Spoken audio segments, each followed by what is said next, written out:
الله تبارك وتعالى في القرآن المجيد والفرقان الحميد قل لا أسألكم عليه أجرا إلا المودة في القربى آمنت بالله ورسوله وصدق الله المولانا العظيم اللهم صل على سيدنا ومولانا محمد وعلى آل سيدنا ومولانا محمد بعدد كل ذرة ألف مرة وبارك وسلم. آج ابھی کی تاریخ 13 رجب ہے. 12 کی تاریخ تمام ہو چکی ہے اور جیسے ہی سورج غروب ہوا 13 تاریخ شروع ہوئی اور 13 تاریخ کی بڑی اہمیت ہے اور 13 تاریخ کی جو اہمیت ہے وہ اس کو سمجھ میں نہیں آ سکتی ہے جو نبی کی فضیلت کا تو قائل ہے، نبی کی امت کی فضیلت کا قائل نہیں ہے. قاعدہ یہ ہے کہ جب کوئی چیز فضیلت والی ہوتی ہے تو جس چیز کو اس سے نسبت ہوگی وہ بھی فضیلت والی ہوگی. اگر کوئی کہے کہ وہ تو فضیلت والے ہیں لیکن ان کا کرتا فضیلت کا نہیں ہے، ان کی ٹوپی کی فضیلت ثابت نہیں ہے، تو اس کے مطلب وہ شخصیت کی فضیلت میں بھی شک کر رہا ہے.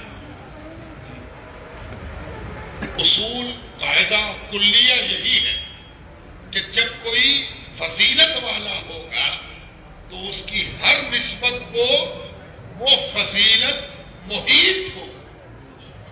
یہ ہو ہی نہیں سکتا کہ ایک شخص فضیلت والا ہے اور اس کی نسبت فضیلت نہ رکھے.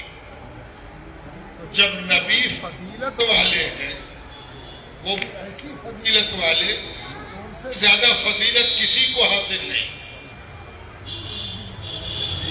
اللہ تعالیٰ نے قرآن کریم میں یہ واضح فرما دیا ہے کہ نبی فضیلت کے ساتھ مبعوث کیے گئے. نبی اپنی نبوت کے اعتبار سے لا نفرق بین احد من رسله کے مصداق ہے، یعنی نبی اور نبی میں ڈسکریمنیشن نہیں کرنا ہے.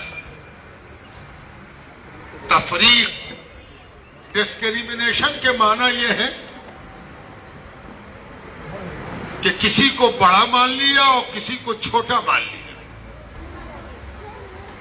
یہ کیا بات ہوئی؟ بڑے بھائی کو بڑا بھائی نہیں کہا جائے گا اور چھوٹے بھائی کو چھوٹا بھائی نہیں کہا جائے گا.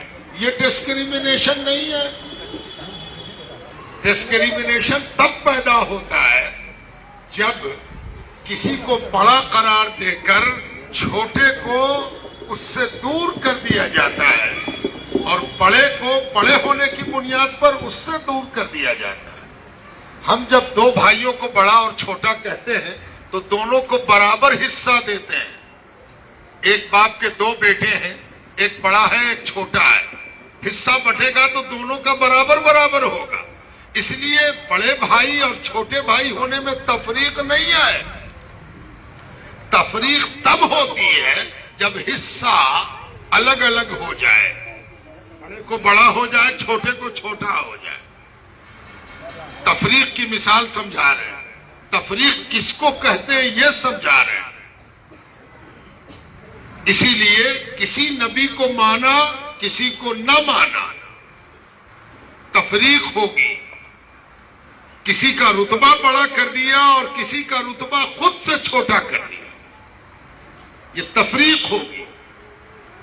لیکن فضیلت قرآن سے ثابت ہے اور فضیلت اس خوبی کو کہتے ہیں جس خوبی کی وجہ سے اللہ نے اپنے کسی نبی کو ممتاز کیا. حضرت موسیٰ علیہ السلام کے بارے میں اللہ تعالیٰ نے فرمایا وَكَلَّمَ اللَّهُ مُوسَىٰ تَكْلِيمًا. ہم نے موسیٰ کو اپنی گفتگو کے لیے چن لیا ہے. بھلا بتائیے تو کون نبی ہے جس سے اللہ نے گفتگو نہ کی ہو؟ کوئی نبی ایسے بھی ہیں جن سے گفتگو نہ ہوئی ہو. ارے نبی کہتے ہی ہے اس کو کہ جس سے اللہ بات چیت کرتا ہے. نبی کا ڈیفینیشن یہی ہے. لیکن حضرت موسیٰ کے لیے یہ چیز فضیلت بنا دی گئی. یعنی بات چیت تو سب سے ہوتی ہے، لیکن جس کی بات چیت کا تذکرہ پروردگار نے کیا وہ جناب موسیٰ ہے. یہ تفریق نہیں ہے. تو اب سوال یہ اٹھتا ہے کہ فضیلت والے نبی اور فضیلت والے نبی کی امت کی فضیلت کیا ہو؟ اور جب امت کی فضیلت طے ہو گئی تب آپ کو یہ دیکھنا ہوگا کہ 13 تاریخ ٹھیک 12 کے بعد ہے. 12 کو صاحب فضیلت آیا، سمجھا آپ نے؟ اور 13 کو وہ آیا جس کو اس فضیلت سے نسبت ہے. 12 کے صدقے میں 13. جس کو 12 سمجھ میں نہیں آیا اس کو 13 سمجھ میں نہیں آیا، اور جس کو 13 سمجھ میں نہیں آیا وہ 12 کیا سمجھے گا؟ اس لیے کہ 13 کہتے ہی ہیں 12 + 1، 12 میں 1 جوڑا 13 ہوا ہے نا. اور جس کو 13 سمجھ میں نہیں آیا وہ بھلا 12 کو سمجھے گا کیسے؟ ہے نا. اسی لیے آج وہ تاریخ ہے کہ مولا علی کی ولادت کی تاریخ ہے. 12 کو وہ آئے ہیں جن سے نسبت پا کے لوگ صاحب فضیلت ہو جائیں گے، اور آج وہ آئے ہیں جو یہ بتائیں گے کہ دیکھو اس فضیلت سے رشتہ کیا نتیجہ دکھاتا ہے. مولا علی کی آج ولادت کی تاریخ ہے. مجھے تقریر نہیں کرنی، اسے چند اشارے، وہ بھی اس لیے کہ صوفیہ کا یہ مسلک ہے کہ وہ جب عرس کی مجالس کرتے ہیں اور اس میں سوز و ساز کچھ کلام پڑھا جاتا ہے، کبھی ساز کے ساتھ اور کبھی ساز کے بغیر، کبھی آواز کے بغیر صرف ساز سے، اور کبھی ساز کے ساتھ آواز بھی. خشک تارو، خشک چوبو، خشک پوست، اس کجامی آئے دی آواز دوست. کبھی تو یہ عالم ہوتا ہے کہ آواز کا بظاہر کچھ پتہ نہیں، سوکھا ہوا تار ہے اور سوکھا ہوا وہ جھلی ہے جو ڈھول پر اور طبلے پر مڑ دی جاتی ہے، اس میں بھی جان نہیں ہے. اور جو لکڑی استعمال ہوئی ہے ڈھولک میں وہ بھی سوکھی ہوئی بے جان لکڑی ہے. ستار میں جو لکڑی استعمال ہوئی، تار استعمال ہوا، سب بے جان ہے. اس ہارمونیم میں کون سی چیز ایسی ہے جس میں جان ہو؟ پھر بھی اس کے اندر سے وہ آواز کہاں سے آ رہی ہے؟ جو کسی دوست کی آواز معلوم ہوتی ہے کہ دل اس کی جانب کھینچا جاتا ہے، کھینچا جاتا ہے، کھینچا جاتا ہے. تو کبھی آواز ساز سے نکلتی ہے اور کبھی ساز کے ساتھ نکلتی ہے. جو بھی کچھ ہو اس کے پہلے ذکر الہی ہو جائے. تو ذکر الہی ہو جانے سے مسلک صوفیہ یہ ہے کہ اب جو چیز بھی ہوگی اس میں تاثیر پیدا ہو جائے گی. ذکر الہی بمصداق بسم اللہ ہے. کل امر ذی بال لم یبدأ بسم اللہ فہو ابتر. تو بسم اللہ پڑھ لینا بھی آگے کے عمل کو بابرکت اور با نتیجہ بنا دیتا ہے. اب آخری بات کہ اس 13 سے اس جگہ کا بھی رشتہ ہے. 13 تو پوری کائنات کے لیے، اور کائنات کو تو توفیق ملے تب نا. آج اگر کوئی عرش پر جا کے دیکھے تب سمجھ میں آئے گا کہ عرش پر 13 رجب کیسے منائی جاتی ہے، 12 ربیع الاول کیسے منایا جاتا ہے. عرش پر جا کے دیکھے. یہاں تو 2 طرح کے ملتے ہیں، جشن سے منہ پچکانے والے اور جشن کو نہ سمجھنے والے اور جشن کو منانے والے. آسمان ایک ہے اور اب پورے آسمان پر وہ ملکوتی قندیلیں روشن کی جاتی ہیں اور کوئی فرشتہ ایسا نہیں جو سرور سے غسل نہ کرتا ہو اور اللہ رب العزت کی رضا کے حصول کے لیے 12 ربیع الاول کو خوش نہ ہوتا ہو اور 13 رجب کو اپنی خوشی کا اظہار نہ کرتا ہو۔ یہ تو زمین ہے کہ کوئی خوش ہے اور کوئی خوشی کی دلیل پوچھ رہا ہے۔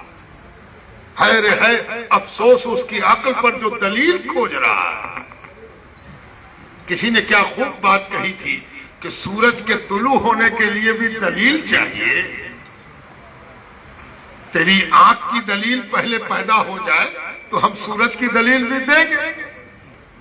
تو ٹھہرا کور چشم، تجھے کیا سورج کی دلیل دے اور وقت بھی برباد کرے اور تیری کور چشمی پر اپنی عقل کو بھی زحمت دے۔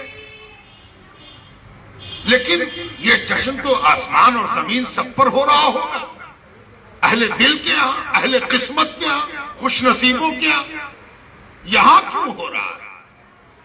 کوئی خاص وجہ ہے یا جو عمومی وجہ ہے وہی وجہ یہاں کی بھی ہے؟ نہیں، ایک خاص وجہ ہے اور وہ وجہ یہ ہے کہ سیدنا مخدوم منیم پاک باز کا وصال کب ہوا، ان کے عرس کی تاریخ کیا ہے؟ اس میں 2 قول ہے۔ پہلا قول یہ ہے کہ آپ کا وصال 11 رجب کا دن گزار کے عشاء کے وقت 12 رجب کو ہوا، جو کل گزرا اور جس میں عرس کی مجلس میں آپ ہم سب شریک ہوئے، 12 رجب۔ دوسرا قول یہ ہے، اس پر زیادہ زور ہے، دوسرے قول پر زیادہ لوگ اس کا تذکرہ کرتے ہیں، دوسرے قول پر کہ حضرت کا وصال 12 رجب کا دن گزار کے 13 رجب کو ہوا اور اس کی وجہ یہ تھی کہ مولا علی سے مخدوم منیم پاک باز کا کچھ ایسا رشتہ تھا، کچھ ایسا تعلق تھا، کچھ ایسا سمبند تھا کہ جس کو فیض بلا واسطہ کہتے ہیں، فیض روحی کہتے ہیں۔ یعنی بھلا اب بات سے بات نکل جاتی ہے، مخدوم تو حاضر بارگاہ لولاک، سرکار دو عالم کی بارگاہ میں حضوری حاصل ہے، تو کوئی اگر حضوری رکھتا ہے تو وہ دروازے ہی سے جاتا ہوگا، دیوار پھاند کے نہیں جا سکتا۔ حضوری رکھتا ہوگا تو اس کے لیے دروازہ کھلتا ہوگا، اور چونکہ حضوری رسالت مآب سے ہے تو دروازہ تو حضرت علی ہے، اسی لیے جو حضوری رسالت مآب رکھتا ہے وہ حضوری باب العلم بھی رکھتا ہے۔ یہ اس بات کی دلیل ہے کہ حضرت علی سے جو رشتہ ہے مخدوم منیم پاک باز کا، وہ ان کے حاضر بارگاہ لولاک ہونے پر دلیل مزید ہے۔ تو آج مخدوم منیم پاک باز کے عرس کی تاریخ ہے اور مولا علی کی ولادت کی تاریخ ہے۔ مولا علی کی ولادت کی خوشی میں جس نے اس دنیا کو خیر بات کہہ دیا اور وصل علی کے ساتھ وصل خداوندی کی طرف بڑھ گیا، اس کا نام مخدوم منیم پاک باز ہے، اور آج کی مجلس کا یہی رشتہ اس جگہ سے ہے۔ بسم اللہ الرحمن الرحیم۔